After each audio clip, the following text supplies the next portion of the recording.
மக்களே, ஒரு one pot recipe பார்த்து ரொம்ப நாள் ஆச்சு. பார்த்துடலாமா? சூப்பராக சீக்கிரமாக பண்ணுற மாதிரி ஒரு நாட்டுக்கோழி குழம்பு தாங்க.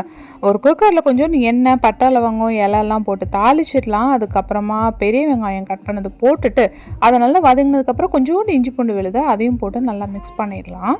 ஒரு 2 மினிட்ஸ் கழித்து தக்காளி, நான் வந்து ரொம்ப கம்மியாக தான் தக்காளி யூஸ் பண்ணியிருக்கேன், அதுவும் போட்டு நல்லா வதங்கினதுக்கப்புறம் மசாலா பொருள் மஞ்சத்தூள், மிளகாத்தூள், மல்லித்தூள், கொஞ்சோண்டு கரம் மசாலா, கொஞ்சோண்டு சிக்கன் மசாலா போட்டு நல்லா வதக்கினதுக்கப்புறமா நாட்டுக்கோழி க்ளீன் பண்ணி வச்சதை போட்டு நல்லா வதக்கிட்டு கொஞ்ச நேரம் அடுப்புலேயே அதை வேக வைக்கிறேன்.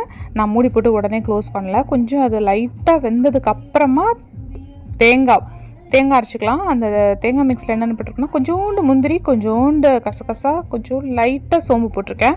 அதை நல்லா பேஸ்ட் ஆக்கிட்டு அதையும் ஊற்றிட்டு கொஞ்சம் தேவையான அளவு தண்ணி, தேவையான அளவு உப்பு டேஸ்ட் பண்ணிவிட்டு அப்படியே குக்கரை மூடி இறக்கணும். சூப்பராக ஒரு நாட்டுக்கோழி குழம்பு ரெடிங்க.